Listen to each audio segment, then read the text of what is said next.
Happy Thursday, Boalia Desmond here. Thank you for tuning in. I titled my message today, This is One of Your Greatest Assets, Protect It. So what are we talking about today? We're talking about the brain and memory. Why? Because I was listening to Jim Quick. If you don't know who Jim Quick is, he's the one that wrote Limitless, I think is his latest book. He suffered a brain injury at the age of 5. So he was labeled slow, but you know what? He learned how to use his brain. He learned how to help his brain retain more information and so forth. So now he teaches people about the brain. He teaches people about how you can increase your memory and also speed read and all of that stuff. So he is just phenomenal. But he happened to be on Clubhouse yesterday, just adding value. He was just bringing it. So you know me. Whenever I hear anything that is so good, I'm thinking I have to share it with you. So that's what I'm doing. I think when I hear some good stuff, it's worth sharing, because if it can help one person, it is absolutely worth me sharing it. So the brain and memory. So he was talking about, first he started just talking about the importance of taking some time at the end of your night, lay in bed and just think about, rehearse your day in your mind, and then think about the things that made your day special. What was special about your day today, and take 2 or 3 things and write a gratitude list based on those 3 things. Like, what made your day so special? I mean, it moves you into a place of joy, so you're able to write 2 or 3 things that just made that day special. And then he said, while you're doing that, he keeps 2 journals by his bedside. He keeps a journal that's for gratitude, because when he gets up in the morning, he's not shooting out of bed and reaching out for his phone. He is actually taking the time to write a gratitude list. So imagine you go to bed in gratitude, you wake up full of gratitude. What would that do for you? What would that do for you? It would absolutely change and transform your thinking. It would change your life, because honestly, you're moving yourself and you're starting your day out right, and you're ending your day right as well.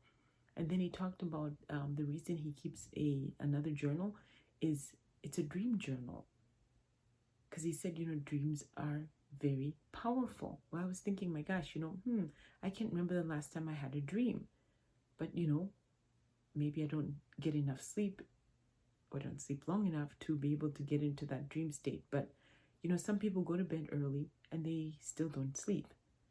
They're either tossing and turning, or they just can't turn their brain off. But when I go to bed, I just go to bed. I mean, I am flat out until my alarm goes off. So talked about the importance of a dream, power that comes in dreams. And he said a lot of things are birthed in dreams. In fact, he talked about Paul McCartney's song yesterday. He said that song came to him in a dream. So I wonder how many things I'm missing out because I'm not getting into that dream state. Do you dream? If you do, start keeping a dream journal and start to write out your dreams. As soon as you wake up and they come to your mind, they come to your memory, write them out and see what, see where that leads you to. Because then it might be the things that you're reflecting on, and then God might speak to you about, what he's trying to say to you through those dreams. And then he talked about if you're dealing with long-term memory issues, he said, check your sleep. So maybe if you're dealing with, oh my gosh, I can't really remember things or whatever, check your sleep.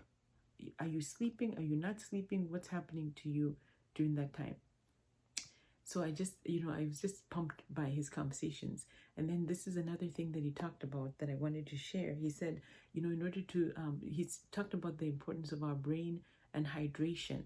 We talk a lot about staying hydrated, but he said your brain is mostly water. So we lose about 1 pound when we sleep, right? So think about that. If you go to bed and you're dehydrated, you're losing 1 pound anyway. What's that going to do with your brain? How much really how much damage are you causing to your brain? So stay hydrated, friends. No matter what, get that water in your bodies. Okay, get it in. If you don't know how to figure out how much water you need, take your body weight, divide that by 2, and that's how many ounces of water your particular body needs. And then he talked about helping to train your brain, right, for memory. He said, brush your teeth with the opposite hand. So if you're a righty and you typically use your right hand to brush your teeth, he said use the opposite hand, because what you're doing is you're you're training your brain for reaction so that it learns how to react, and it's also forces you to focus. So you're teaching your brain to focus. So do the opposite. Brush your teeth with the opposite hand and see what happens with that. And then he said, distraction is a muscle. You can train yourself to be focused. Train yourself to be focused. And then when he talked about multitasking, how many of us multitask? My gosh, I multitask all the time, or at least I think I'm multitasking. He said, all you're doing is really you're creating a brain fog because you're fatiguing your brain. So then you get into that brain fog state and you can't really think, you can't really focus. So no more multitasking, or at least try it and see what happens. Maybe focusing on just one thing and then moving on to the next thing and see if that improves your memory and improves your brain, the way that you think. So I just wanted to share those things, you guys. I hope they added value to you. And protect your brain, drink the water, stay hydrated, and try the opposite hand for you brushing your teeth to see what happens. So I will see you tomorrow. Thanks for tuning in.